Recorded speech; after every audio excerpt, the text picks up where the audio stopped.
ولا تتمنوا او تاسو تمنا مکوئ ما د هغې سو فضل الله چې فضیلت ورکړی دی الله به په هغې سره بعضکم بعض لتاسنا علی بعض په بعضو باندې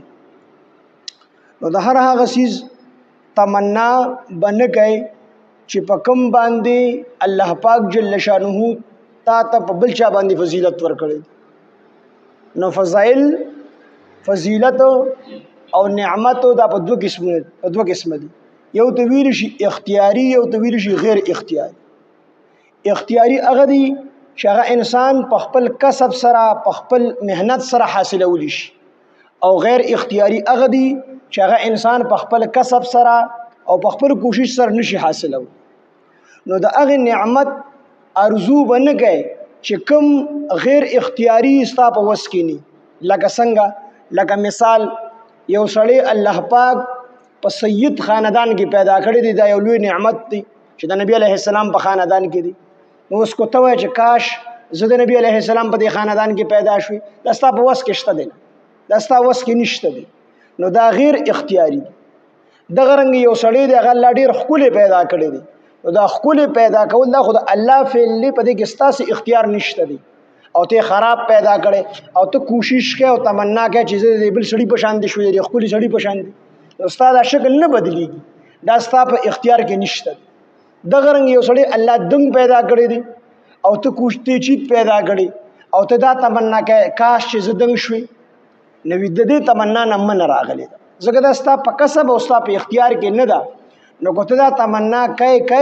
نو تا کې په آخره کې حسد پیدا شي او تا ته د سیوا د درد نه سیوا چې کوم دی د سوځېدو نه نور هېڅ نه میلاویږي ته به وایې چې کاش زه دنګ شوې ته دنګېږي نه په دوايانو باندې دنګېږي نه چې کوم دی په خپل کوشش سره دنګېږي نه په بل څه سره دنګېږي ځکه دا د الله فعل دی نو په دې کې الله وی تمنا به نه کوي هو بعضې چې کوم اختیاري څیزونه دي په هغې کې تمنا کولی شي یو سړی وي زه لوی عالم جوړ شم لوی عالم جوړېدل د ده په وس کې شته دی د دې کوشش وکړي محنت دې وکړي الله پاک جل شانه به چې کوم دی لوی عالم جوړ کی نو چې کوم سيزونه د په اختیار کې دي نو باندې خو دې کوشش هم کولی شي تمنا هم کولی شي نیک سيزونه خو چې کوم سيزونه د په اختیار کې نشته نو باندې کې به تمنا نه کوي باندې کې به تمنا زګه نه کوي کو ته باندې کې تمنا کوي نو ته خو هغه شان کې نشي زګه خو الله فعل لستا به اختیار نشته دي چې هغه شان نشي کېدی مثال ته وایي چې زه خپل پیدا شو د پلان کې سړي په شانتي یا د دې سړی پلانګي سړی په شان دی په اعلی خاندان کې پیدا شو نو ته خو نه پیدا شوی او دا خدای الله کار دی ته نه پیدا کړي پدې کې نو ته کوشش کوي نو ته شان نه شي کېدی نو ته به خدای پاک د سړی مړ کی یو سړی خپل پیدا شوی دی نو ته هغه شان نه شي خپل کېدلی ته هغه شان نه شي خپل کېدلی نو تاسو تاسو بیا دغه سره حسد پیدا کیږي نو الله پاک جل شانه د حسد دروازه بندول غواړي ځکه ډیر ګناونه هغه چې کوم دی د حسد د وجې نه کېږي په معاشره کې نو الله د دغه حسد دروازه بندول غواړي بعضو له په بعضو باندې فضیلت ورکړی دی لکه ښځې له سړي له فضیلت ورکړی دی په ښځه باندې نو یو سړی الله سړی پیدا کړی دی نو دی به د الله د دغه نعمت شکر ادا کړي چې شکر دی الله چې زه سړی پیدا کړی خو کو یوه ښځه ذات ښځه پیدا کړې ده نو دا ښځه به دا نه وي چې الله زه دې ولې ښځه پیدا کړې نه دا په زړه کې دا سوچ کوي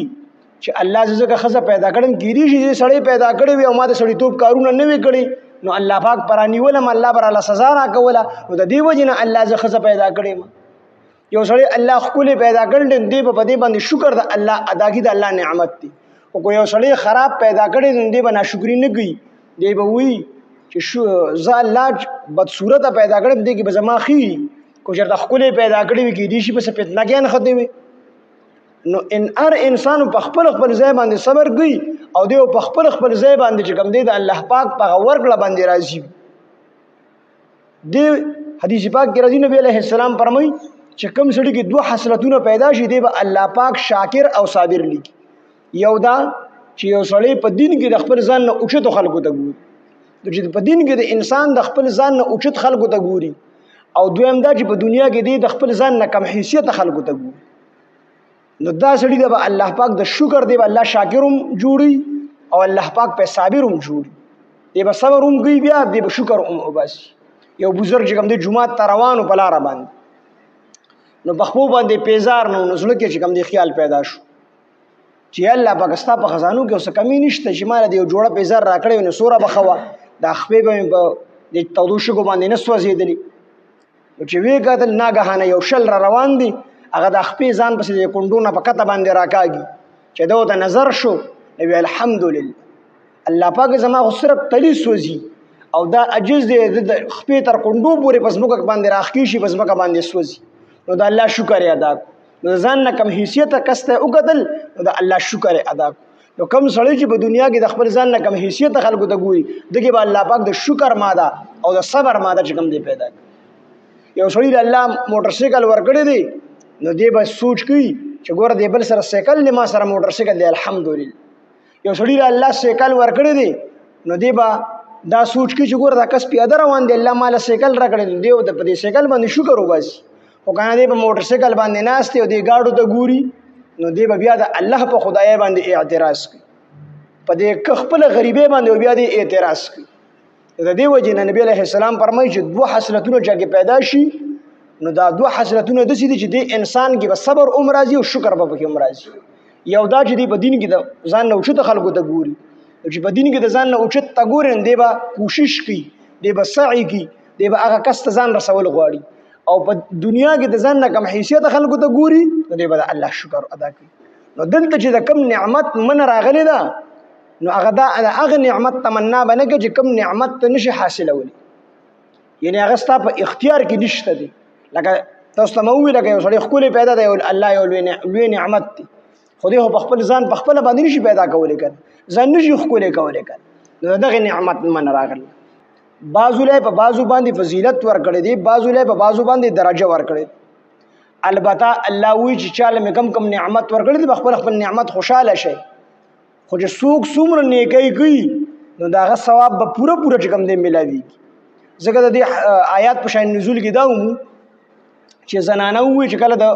سړی حصہ نازله شوله چې